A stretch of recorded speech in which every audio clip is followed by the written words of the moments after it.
diri kita sendiri. Nah, kalau kemarin kita belajar akhlak terpuji, sekarang kita akan belajar akhlak tercela. Kelihatan nggak? Kelihatan kan?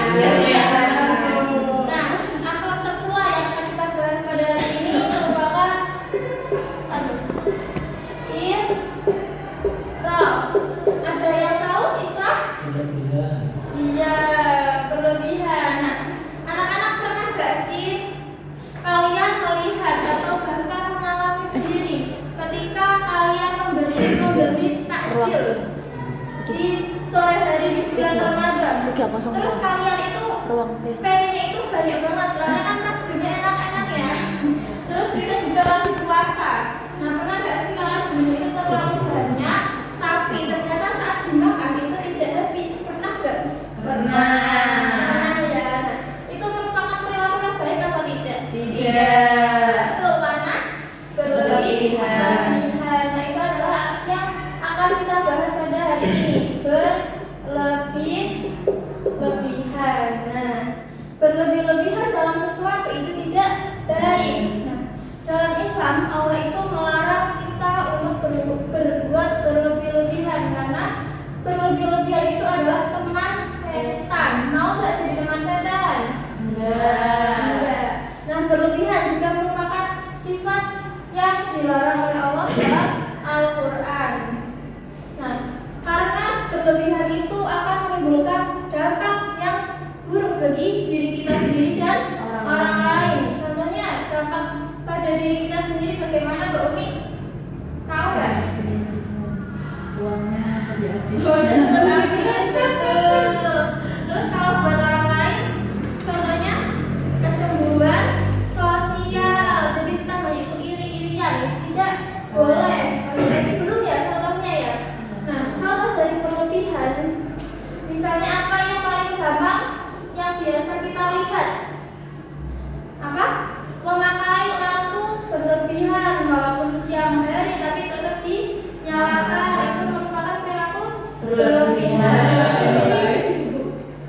Hal yang paling sering ini dilakukan, kalian pernah nggak menonton HP dibela-belain sampai larut malam?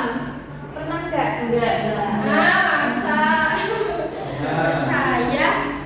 Nah, itu juga merupakan hal yang berlebihan. Nah, karena sekarang kalian sudah tahu kalau bermain HP sampai tengah malam padahal itu tidak bermanfaat, berarti itu harus dihindari. Berarti nanti malam nggak boleh begadang scroll HP ya. Oke? Nah, contoh berlebihan itu tidak hanya di hal duniawi saja, tapi pada hal ibadah itu juga bisa akan terjadi israf. Ada yang tahu nggak? Apa? Wudhu berlebihan akan menghabiskan air gitu ya. Nah, selain itu ada contoh yang lain, yaitu misalnya ada seseorang, misalnya nih Mas Slamet itu sholat malam, sholat lail. Nah, sholat lailnya itu sampai semalam suntuk, sampai pokoknya itu nggak mau tidur, pokoknya mau sholat terus gitu. Nah, pokoknya itu sampai dia itu lelah, terus ketiduran pas sebelum sholat subuh. Terus pas sholat subuhnya itu dia malah gak bangun. Nah, itu merupakan berlebihan dalam ibadah. Karena apa? Karena meninggalkan hal yang wajib dan malah membesar-besarkan hal yang sunnah. Oke, sampai sini Pak? Oke, kalau sudah paham, sekarang coba tadi pengertian israf itu apa enggak? Berlebihan. Terus contohnya, salah satu Contohnya kayak lampu dinyalain siang hari. iya, terus enggak dampaknya untuk diri kita sendiri? Dampak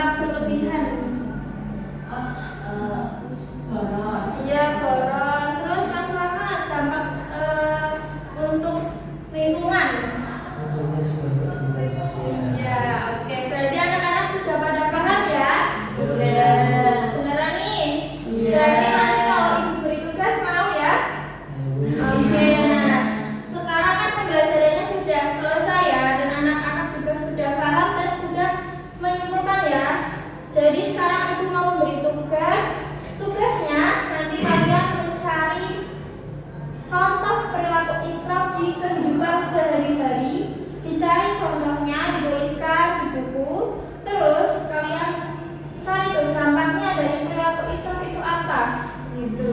Paham? Nah, anak-anak, berarti kalau kita sudah tahu bahwa Islam itu merupakan perilaku yang tidak baik, berarti kita harus menghindarinya. Dan cara menghindarinya bagaimana nih? Ada yang tahu nggak? Misalnya apa? Kan iya, hemat, terus harus bersikap sederhana, tidak boleh boros. Nah, itu adalah salah satu hal yang harus kita lakukan untuk menghindari israf. Selain itu kita juga harus terus bersyukur kepada Allah Subhanahu wa taala, karena israf ini dampaknya itu juga bisa menimbulkan sikap tamak dalam diri kita. Jadi kita itu akan menghalalkan segala cara agar kita dapat mendapatkan sesuatu yang kita pengen, ya. Jadinya kan pengen berlebihan terus, ya. Nah, itu juga tidak baik. Jadi kita harus menghindarinya. Oke, karena anak-anak sudah paham semua dan tadi PR-nya sudah disampaikan, ya. Sekarang kita cukupkan pertemuan kali ini dengan membaca hamdalah bersama-sama. Alhamdulillahirabbil alamin. Oke, sekian dari saya, kurang lebihnya